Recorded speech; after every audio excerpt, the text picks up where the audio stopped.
Deus abençoe a todos, amados irmãos. Nesse instante, nós estaremos aqui realizando a tradução livre de mais um sermão do irmão Brian Kusurk, da sua série O Desvelar de Deus. Este estudo, o irmão Brian enviou para nós por e-mail para que nós fizéssemos a tradução dele, e é da sua série O Desvelar de Deus, de número 120. E esse estudo leva como subtítulo A Insanidade do Tempo do Fim, parte 2. O dom quíntuplo de Deus é a cura. Irmão Brian pregou essa mensagem no dia 13 de outubro de 2019. Então, irmão Brian começa seu estudo dizendo o seguinte: no domingo passado, nós pensamos no parágrafo 125 do sermão do irmão Branham, O Desvelar de Deus, onde ele diz o seguinte: agora, e se o sujeito se recusar a ver o sol e dizer, lá, eu sei que Deus disse haja luz, mas não existe tal coisa, eu vou para o porão, e simplesmente me recuso a ver isso? O sujeito está louco. Há algo de errado com ele.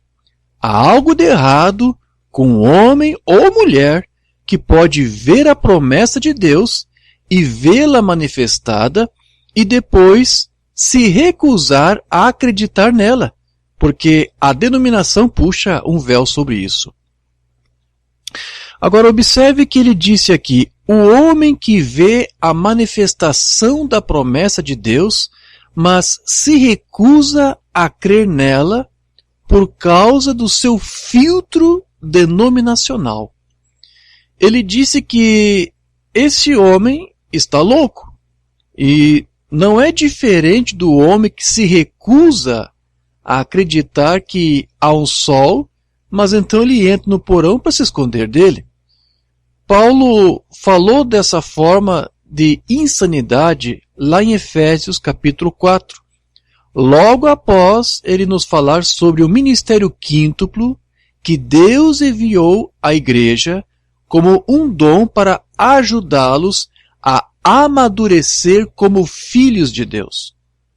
Ele nos diz que essa forma de insanidade contrasta profundamente com os resultados que deveriam ser de um verdadeiro ministério quíntuplo enviado por Deus.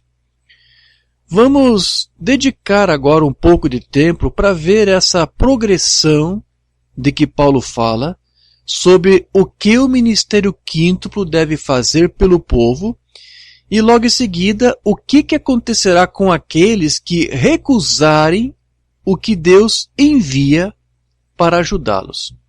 Então vamos ler aqui a partir do versículo 11 de Efésios 4. E ele, ou seja, Deus, deu a alguns.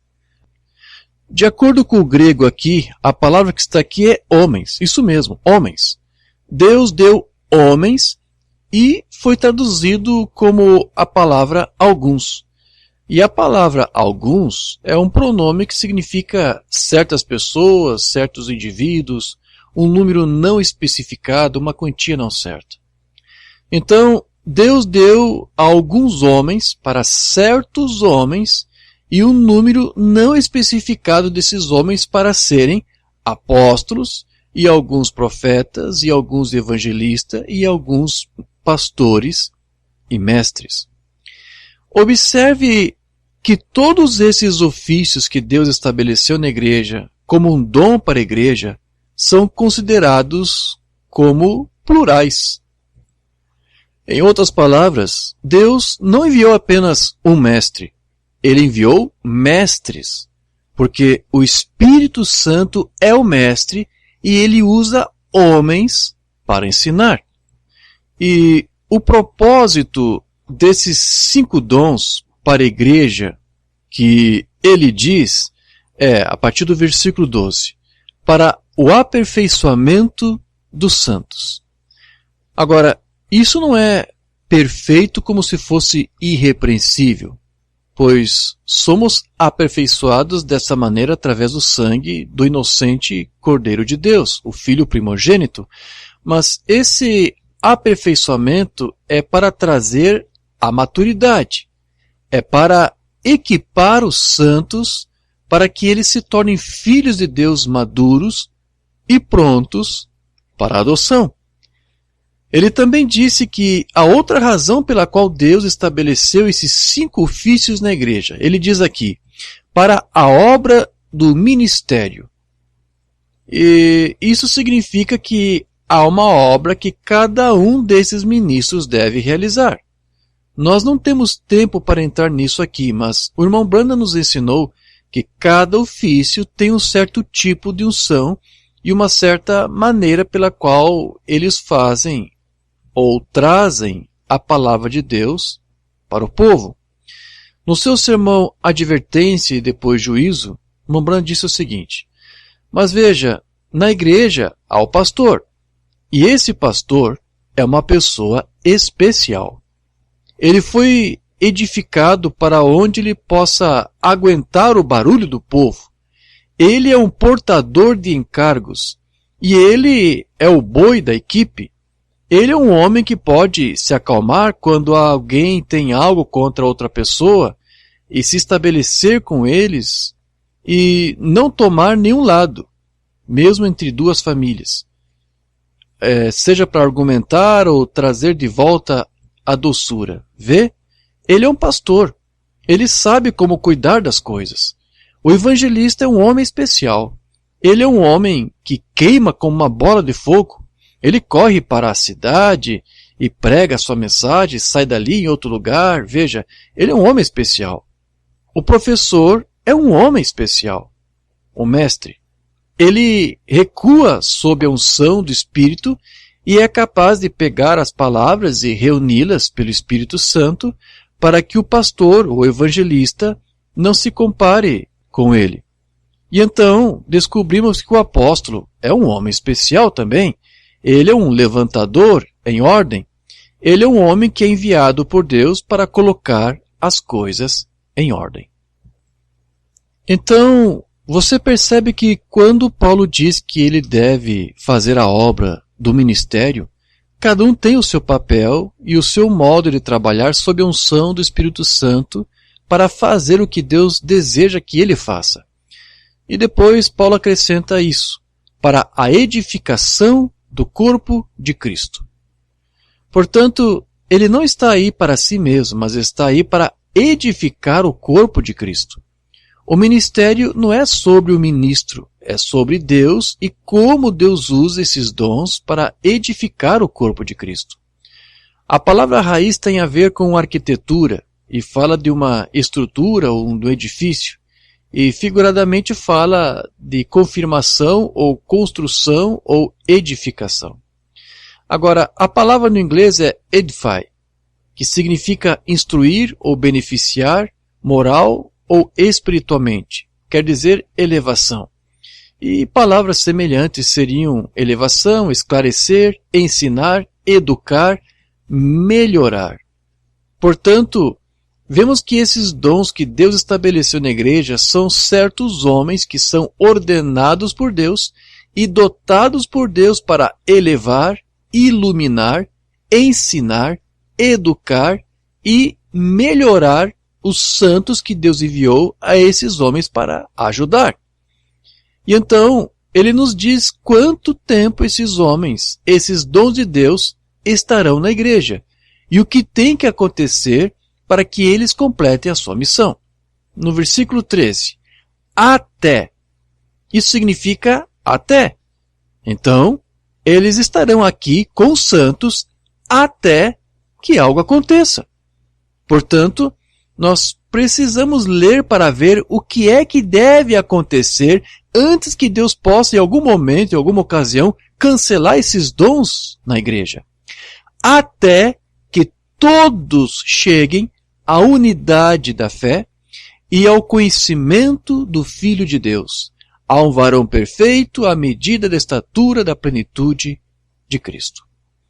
Agora, já que Paulo menciona 4 coisas que devem ocorrer antes que Deus possa tirar esses dons quíntuplos de cena, eu penso que nós devemos olhar para cada um deles para dar uma breve explicação do que ele quer dizer com cada estado em que os santos devem progredir através dos dons que esses homens usam para ajudar os santos.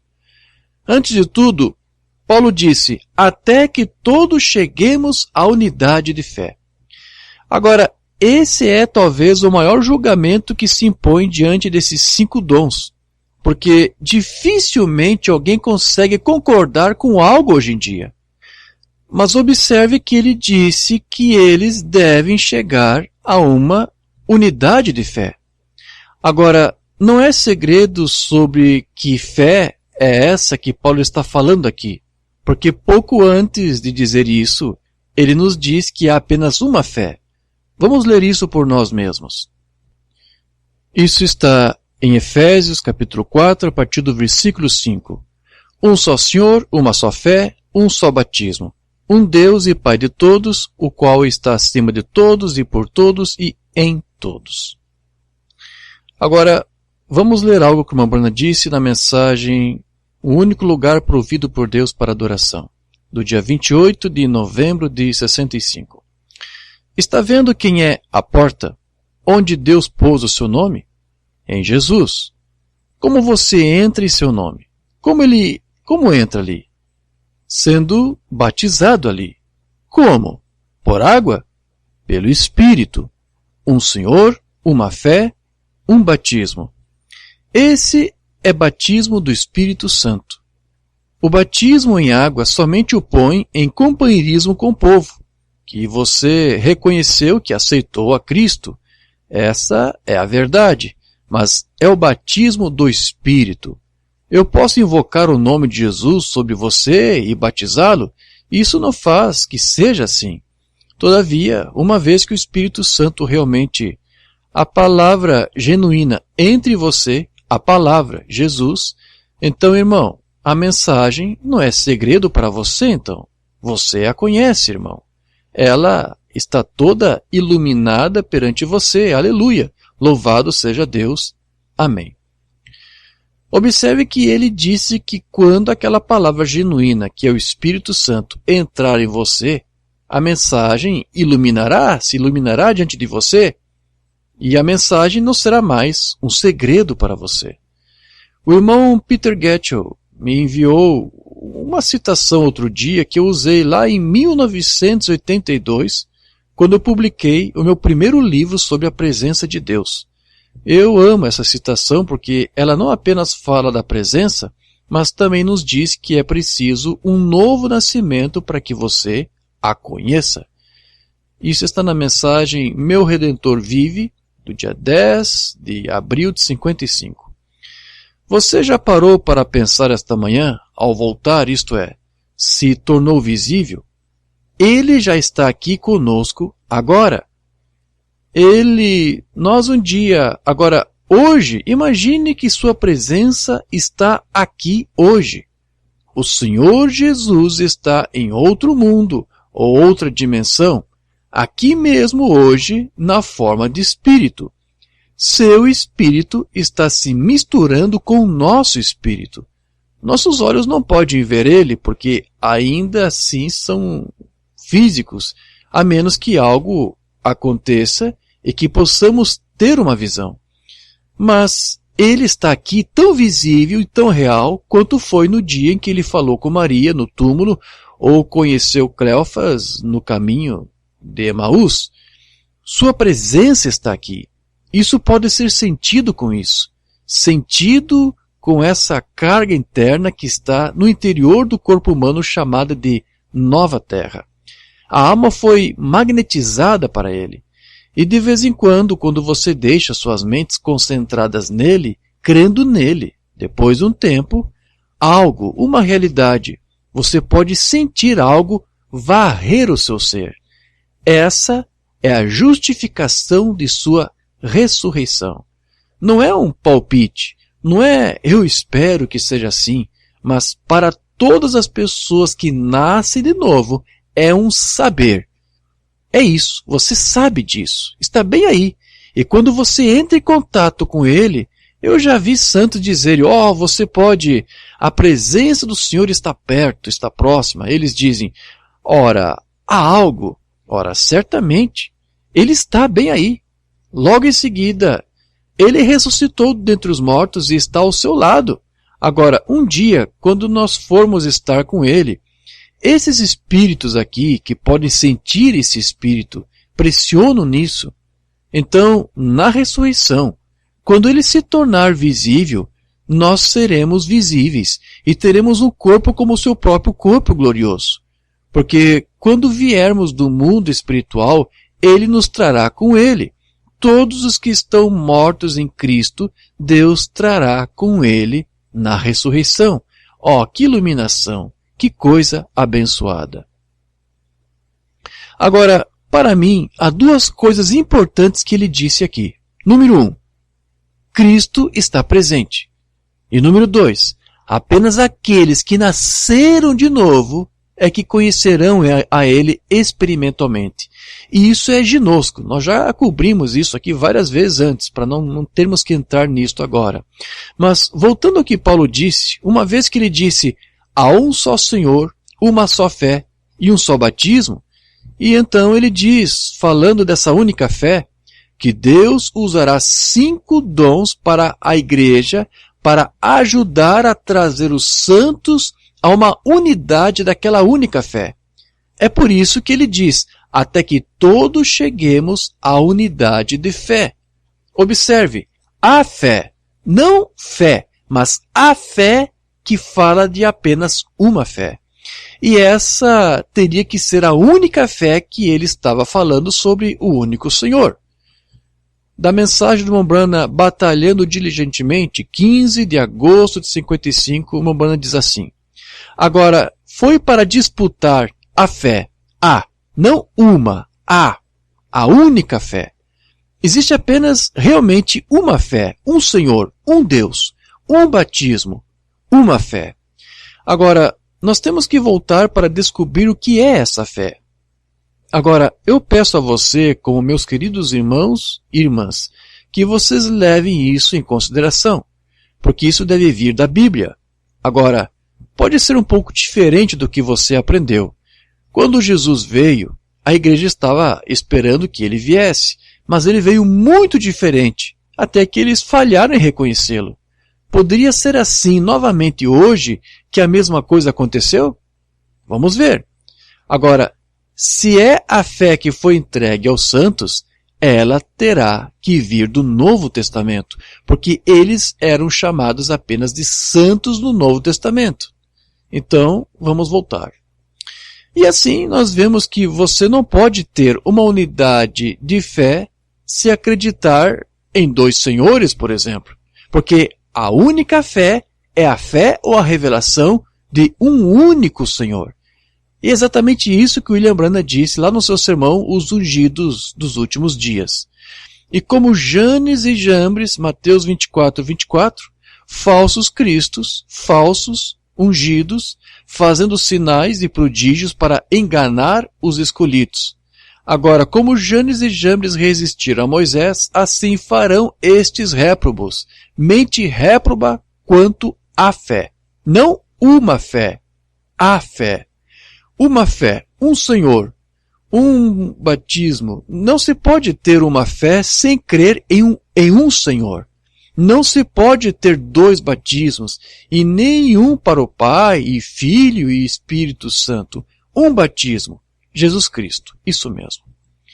E assim, você não pode trazer uma unidade de fé sem a revelação daquele único Senhor. E é por isso que o irmão Oliveira chamou o ensino dos 2 senhores de falácia. Ele disse isso, não eu. Para aqueles que ainda creem em 2 senhores, eles não creem no que Oliveira ensinou, nem no que William Branham ensinou, nem no que Paulo, Jesus e Moisés ensinaram. Crer em 2 senhores não é bíblico. Isso está mais próximo do politeísmo, porque a próxima coisa que eles fazem é tentar fazer de Cristo 2 Cristos. E eu disse que eles o fariam, e eles o fizeram. Eles são líderes cegos de cegos. Então, nós vemos que a primeira coisa que um verdadeiro quíntuplo fará é trazer uma unidade de fé. E isso não pode acontecer a menos que um Senhor seja ensinado. qualquer pessoa que ensine dois senhores, após o erro ter sido demonstrado pelo Mestre de Deus, lhe veio, é deliberadamente ignorante e falso a palavra de Deus. E é por isso que não há unidade entre eles. Eles comerão uns aos outros antes que isso acabe. Eu tenho visto irmãos em todo o mundo entrar nessa unidade de fé e eles não criam confusão uns com os outros, mas amam a comunhão que têm em torno do relacionamento que eles têm com Deus como seu Pai e Jesus Cristo como o irmão mais velho de uma vasta família de irmãos. Observe então que Paulo passou a nos dizer que o verdadeiro quíntuplo traria os santos a uma unidade de fé. E depois ele diz aqui, até que todos cheguemos à unidade de fé e do conhecimento do Filho de Deus. Observe que a palavra "e" é uma conjunção e vincula a unidade do Espírito com o conhecimento do Filho de Deus. Porque você não pode entender a única fé do único Senhor sem entender o papel do Filho de Deus com aquele Senhor que é o Pai. E até que você entenda como que Deus estava em Cristo reconciliando o mundo consigo mesmo, você não entenderá o conhecimento do Filho de Deus e não entenderá como que o único Senhor poderia habitar em seu Filho e assim torná-lo Senhor e Cristo. Veja, não é um outro Senhor, é o mesmo Espírito, o único Espírito, que é o Espírito do único Senhor, que habita no vaso. E agora, o senhorio do único Senhor é tornado visível e expresso através do vaso do Filho subserviente que declarou seu Pai como o único Senhor. Jesus disse, ninguém jamais viu a Deus, a não ser o Filho que o revelou. João 1,18. Portanto, o verdadeiro ministério quíntuplo levará as pessoas a uma maturidade em sua progressão rumo à adoção, equipando-os com a verdadeira fé do único Senhor, juntamente com o conhecimento do Filho de Deus. Portanto, observe a progressão do que Paulo diz sobre o ministério quíntuplo, até que todos cheguemos à unidade de fé e ao conhecimento do Filho de Deus. E é a doutrina de Cristo ou a revelação do relacionamento entre Deus e o seu Filho e filhos que levará os santos a essa posição, como ele diz, a um varão perfeito. E a palavra grega aí é teleios, e significa crescimento, caráter mental e moral, significa completude, alguém maior de idade, significa um homem perfeito. Agora, essa palavra teleios é usada em várias escrituras e refere-se aos filhos de Deus que certamente estão amadurecidos e que sabem como lidar com a palavra de Deus. É a linguagem que Paulo usa ao falar dos filhos de Deus que estão prontos para a adoção. Mateus 5, verso 48. Sede vós, pois, perfeitos, como, ou seja, da mesma maneira, vosso Pai, que está no céu, é perfeito. A palavra aqui no grego é teleios. 1 Coríntios 14, verso 20. Irmãos, não sejais meninos no entendimento, mas sede meninos na malícia e adultos no entendimento. Teleios. 1 Coríntios 2, 6. Todavia, falamos sabedoria entre os perfeitos, teleios, homens concernentes à compreensão. Não, porém, a sabedoria deste mundo, nem dos príncipes deste mundo que se aniquilam. Portanto, vemos que a palavra teleios fala de nosso crescimento em nosso entendimento, e não de crianças.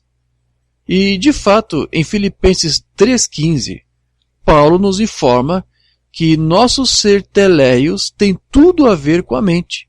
Ele diz que é uma condição da mente. Por isso, todos quantos já somos perfeitos, teleios, sintamos isto mesmo. E se sentis alguma coisa de outra maneira, também Deus vô-lo revelará. E provavelmente o melhor exemplo dessa palavra teleios sendo usado, mostrando que é uma condição de plena maturidade, é quando Paulo diz, lá em 1 Coríntios 13, a partir do versículo 10. Mas quando o que é perfeito, teleios, chegar, o que é em parte será acabado. Quando eu era menino, falava como menino, sentia como menino, discorria como menino. Mas logo que cheguei a ser homem, acabei com as coisas de menino. Porque agora vemos por espelho em enigma, mas então veremos face a face. Agora conheço em parte, mas então conhecerei como também sou conhecido. Quando saberei como eu sou conhecido? Quando o que é teleios chegar. Colossenses 1, verso 28. A quem anunciamos admoestando a todo homem e ensinando a todo homem em toda sabedoria, para que apresentemos todo homem perfeito em Jesus Cristo. Hebreus 5, verso 14. Mas o mantimento sólido é para os perfeitos, teleios, os quais, em razão do costume, têm os sentidos exercitados para discernir tanto o bem como o mal. Tiago 3:2. Porque todos tropeçamos em muitas coisas. Se alguém não tropeça em palavra, o tal é perfeito, teleios, e poderoso para também refrear todo o corpo. 1 João 4:18. No amor não há temor. Antes o perfeito amor, teleios, lança fora o temor, porque o temor tem consigo a pena, e o que teme não é perfeito, teleios, em amor.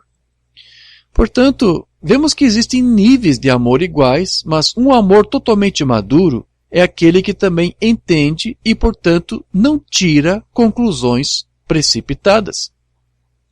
E assim vemos que quando chegamos à unidade de fé, tendo o pleno conhecimento e entendimento do Filho de Deus, que é a revelação do relacionamento entre o Pai e o Filho, ele diz que será a chave para nos trazer a uma condição de teleios. E em seguida acrescenta que isso também nos trará a medida da estatura da plenitude de Cristo. E essa palavra estatura foi traduzida da palavra grega elikia, que significa maturidade em anos ou em idade, estatura. E é claro, a definição em inglês da palavra estatura significa o grau de desenvolvimento alcançado, um nível de conquista. E ele está falando do grau de desenvolvimento da plenitude de Cristo, ou o grau em que Cristo obteve e provou completamente por sua obediência até a morte por nós. Agora, Paulo continua a nos dizer que uma vez que tenhamos alcançado essa condição de teleios, de perfeito, ou a plena medida do desenvolvimento de Cristo, ele diz então no versículo 14, para que não sejamos mais meninos inconstantes. E claro, uma vez que chegue a teleios, nós seremos homens e não mais crianças. E sendo homens, não seremos como crianças que podem ser levados em roda por todo o vento de doutrina, pelo engano dos homens que com astúcia enganam fraudulosamente. E então, ao chegar a essa maturidade cristã, que é o benefício da verdadeira pregação quíntupla, não seremos mais tentados a perseguir a fulano ou a ciclano, a essa doutrina ou aquela doutrina. Nós já estamos resolvidos quanto a isso. Nós estamos estáveis, como um navio com uma âncora. Nós estaremos decididos em uma coisa, e que é estar em conformidade com a imagem do Filho unigênito. Essa será a nossa vida quando formos teleios. Sempre sobre os negócios de nossos pais, sempre querendo agradar ao nosso Pai. É para isso que vivemos e respiramos. E então ele diz no versículo 15, antes, seguindo a verdade em amor, cresçamos em tudo naquele que é a cabeça, Cristo. Portanto, o corpo deve crescer para se ajustar à cabeça, pois se o corpo não estiver desenvolvido, não se encaixará na cabeça. E então ele nos diz, no versículo 16, do qual todo o corpo bem ajustado e ligado pelo auxílio de todas as juntas, segundo a justa operação de cada parte, faz o aumento do corpo para a sua edificação em amor. Em outras palavras, a edificação do corpo em relação a teleios faz com que o corpo, por sua maturidade, comece a cuidar do corpo. Um exemplo humano é a diferença entre um pai experiente e um jovem pai inexperiente. Um jovem pai ainda está em conflito entre o que é melhor para a criança e o que ela deseja para si, mas um pai experiente se põe de lado e cuida apenas das necessidades da criança. Eu não sei se você já reparou, mas a maioria das pessoas ganha mais peso entre os 35 e 50 anos. É quando os homens sofrem a maioria dos ataques cardíacos, por causa do estresse no trabalho, nos almoços sociais, nas refeições noturnas, porque trabalham até tarde. E não é bom para reter o seu peso e, portanto, a sua saúde. Mas eu já vi muitas pessoas chegarem aos 60 anos e, especialmente depois de se aposentarem do trabalho, começarem a se concentrar na saúde do corpo.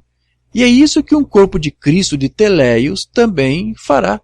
Porque a vida eterna é viver para os outros.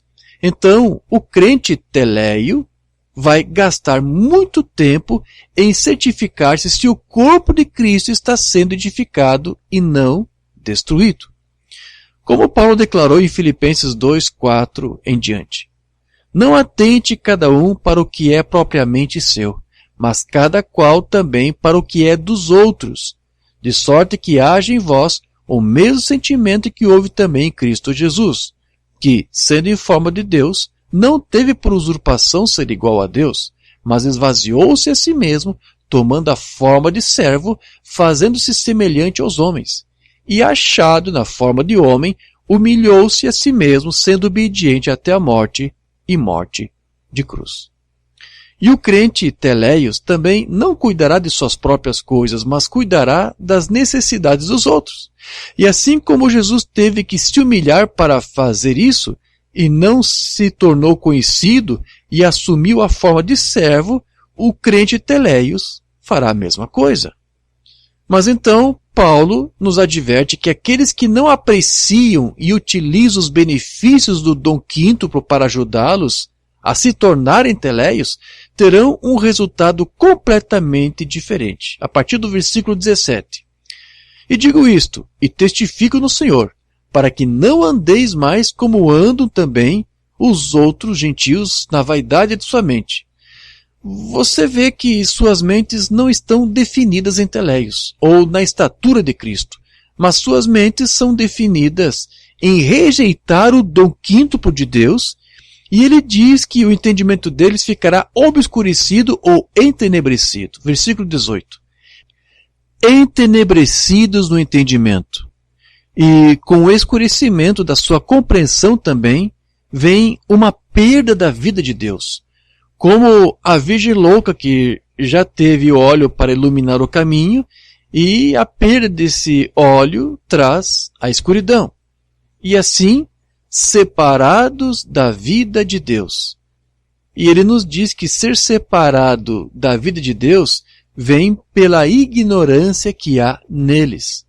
Observe que a ignorância já está neles. Eles não precisam de alguém para ensiná-los. Eles são ricos, já estão acrescidos de bens, e não tem falta de nada, mas eles não sabem da sua própria condição mental. Porque eles são realmente pobres cegos e são miseráveis e ainda sequer não sabem da sua própria condição mental. Observe que ele diz que eles são dessa forma, pela dureza do seu coração. Ou seja, a cegueira do seu próprio entendimento. Portanto, eles recusam o entendimento de um verdadeiro ministério quíntuplo e que deveria dar a eles prazer. Mas porque o entendimento deles está cego para qualquer coisa fora do que eles já pensam que sabem, eles recusam mais luz. E isso nos leva de volta ao que o Umbanda estava ilustrando no parágrafo que nós lemos do Sermão Desvelar de Deus. Agora, se o sujeito se recusar a ver o sol e dizer, eu sei que Deus disse haja luz, mas não existe tal coisa, eu estou indo para o porão. Simplesmente me recuso a ver isso. O sujeito está louco. Há algo de errado com ele. Há algo de errado com um homem ou com uma mulher que pode ver a promessa de Deus e vê-la manifestada e depois se recusar em acreditar nela. Porque a denominação puxou um véu sobre isso. Portanto, observe a condição em que Paulo diz que esse homem que rejeita o verdadeiro dom quíntuplo de Deus, que Deus enviou para ajudar a ele, está. Qual é a condição em que ele vai estar? No versículo 19. Os quais, havendo perdido todo o sentimento, se entregaram à dissolução. E isto aqui são pensamentos sexuais o tempo todo. Para com avidez cometerem toda a impureza. E depois Paulo diz, versículo 20, mas vós não aprendestes assim a Cristo. Você ainda não aprendeu a palavra ungida, se é que o tendes ouvido, e nele fostes ensinado como está a verdade em Jesus. Agora, como isso se relaciona com o que ele estava nos dizendo desses 5 dons que Deus colocou na igreja?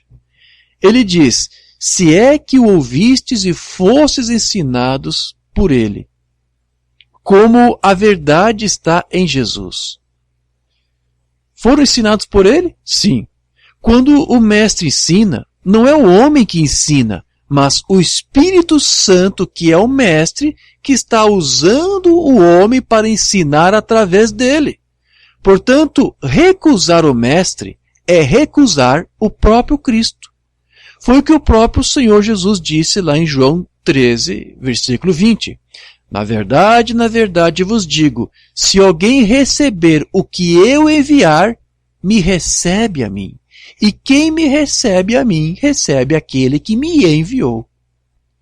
E, de fato, é exatamente isso que o apóstolo João também disse lá em 1 João 4,6. Nós somos de Deus.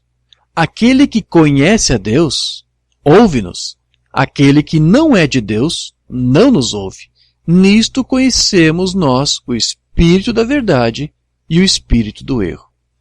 Portanto, para que você saiba quem é de Deus e quem não é, aqueles que ouvirão um verdadeiro ministro quíntuplo que Deus estabeleceu na igreja, os ouvirão, e aqueles que não são, não os ouvirão, porque pensam que podem obter teleios por seu próprio pensamento.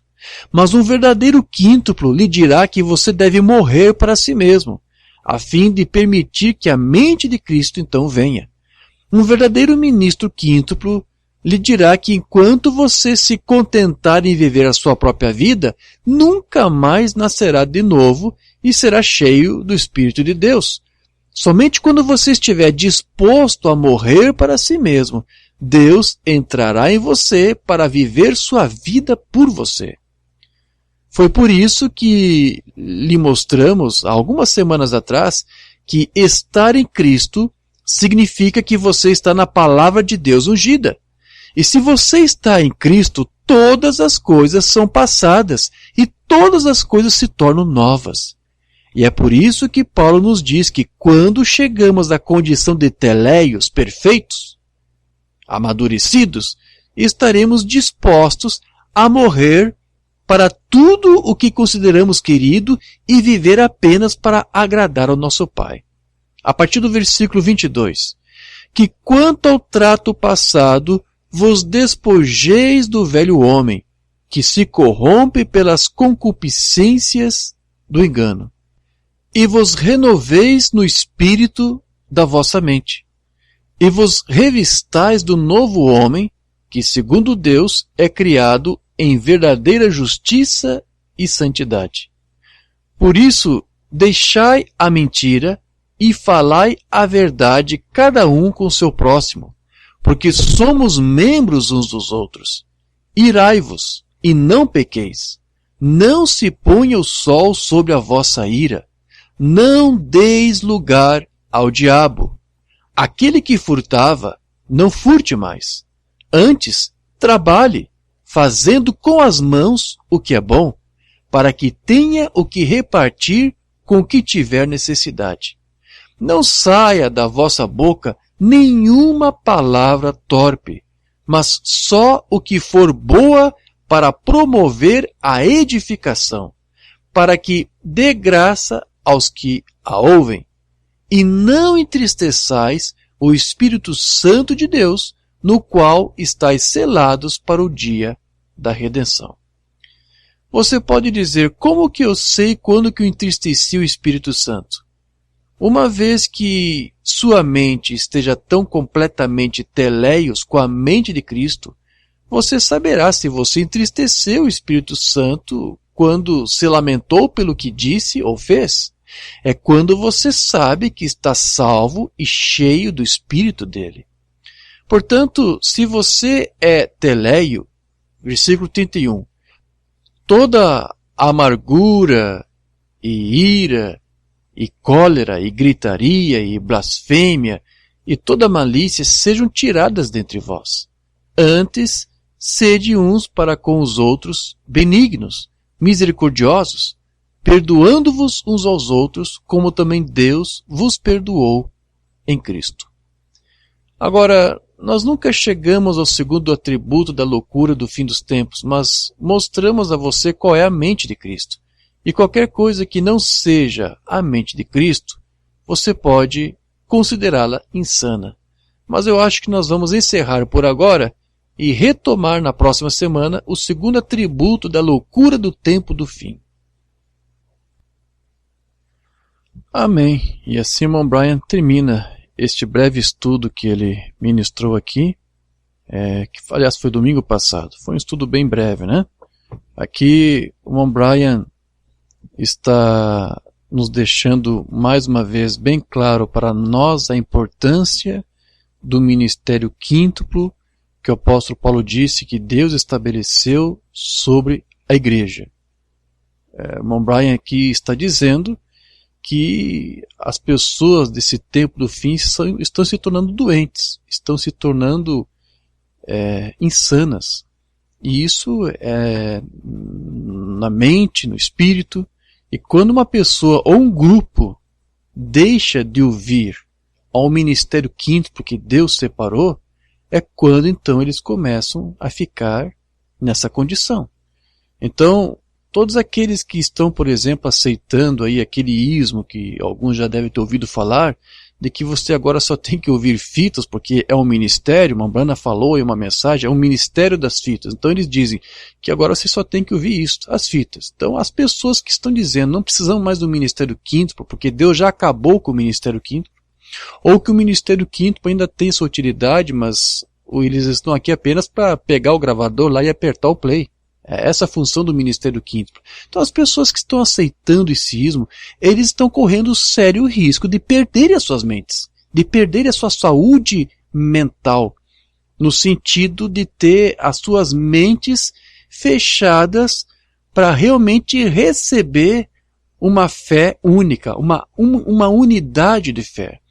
Eu acredito que os irmãos devem ter se recordado ou se recorda de uma mensagem que nós pregamos há algum tempo atrás, intitulado A Unidade de Fé e de Espírito. Nós tratamos sobre isso.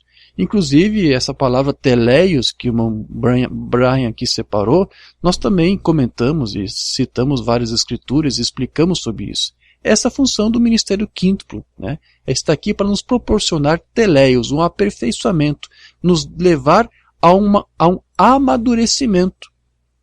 E o amadurecimento vem através da instrução que esses ministros do ministério quíntuplo concedem à igreja. Então, o ministério quíntuplo, ele está aqui para fazer isso. Ele está aqui, como disse o irmão Brian, para edificar, para ilustrar, para iluminar, para clarear nossas mentes, para melhorar o nosso entendimento. É essa a função do ministério quíntuplo. Então, o ministério quíntuplo, ele vai levar você a ter um conhecimento daquilo que o irmão Brian disse ser a única fé. Só existe uma fé. E o ministério quíntuplo vai levar você a ter esse entendimento dessa única fé. E uma vez que você conhece essa única fé, você vai conhecer ao Deus único também, que é o único Senhor. Não existe dois senhores. E quando o irmão Brian menciona no seu estudo isso, ele está fazendo referência a uns grupos da doutrina lá da sua terra mesmo. Alguns irmãos que dizem crer na doutrina da mensagem estão pregando dois senhores. Eles dizem que Deus é um Senhor e o Senhor Jesus Cristo, o Filho de Deus, é um segundo Senhor. São dois senhores. Mas ele disse, olha, o nosso mestre ele veio e nos disse que a doutrina dos dois senhores é uma falácia, é um engano. Então, o ministério quíntuplo vai levar você até a fé em um único Senhor e do Filho deste único Senhor. Então, se nós ouvirmos ao ministério quíntuplo separado por Deus, ungido por Deus, nós estaremos então aprendendo com o próprio Deus. Deus estará usando estes ministros para, por meio deles, levar-nos ao conhecimento deste Deus verdadeiro e dessa única fé.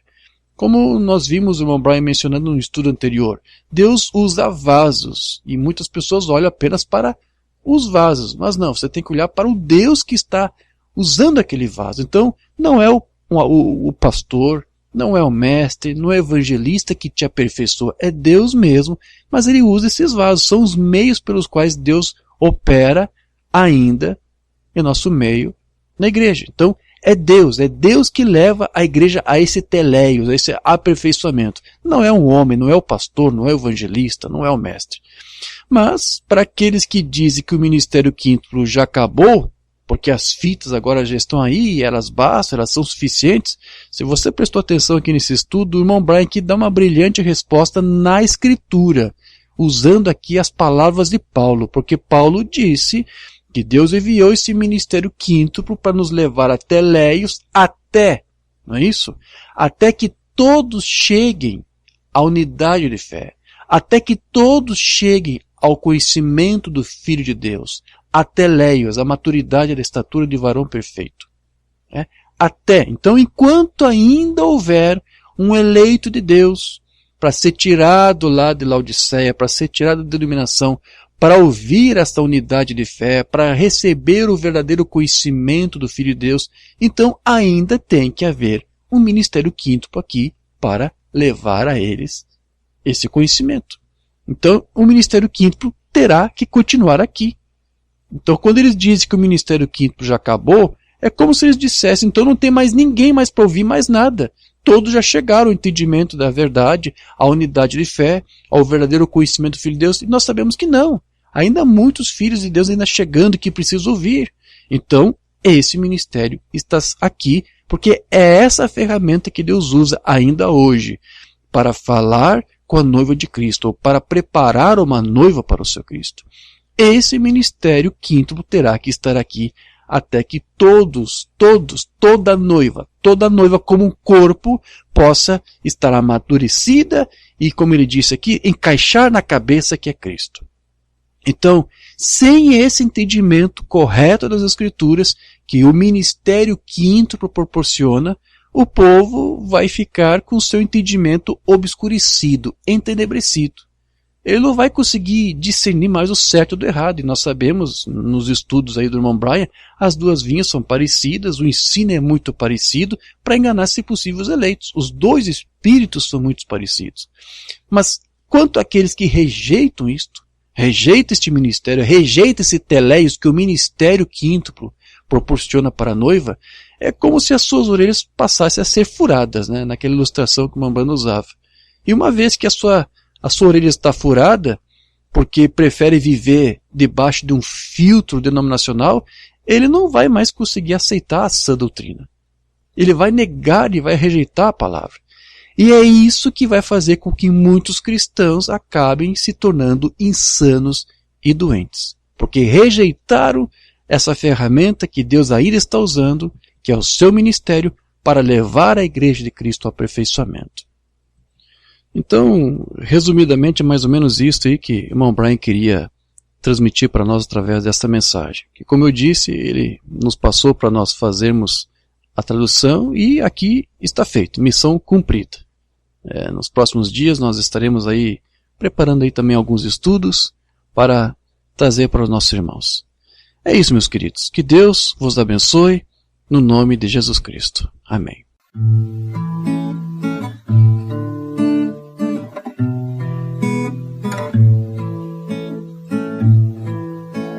Quem é este homem que teve o poder dos ventos acalmar e o mar obedecer?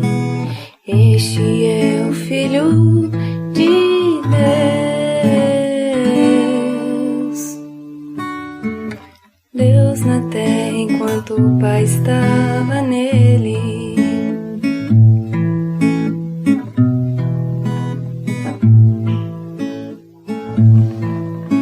Até seu nascimento foi diferente. Maria não foi conhecida para receber a semente. O anjo lhe falou e disse assim: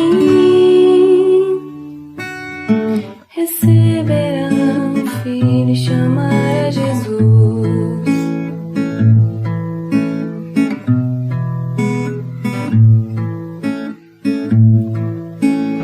Ele mesmo obras ele não fazia, pedia a direção de seu Pai, que sua vida conduzia. Deixou todas as suas vontades pra viver a de seu Pai.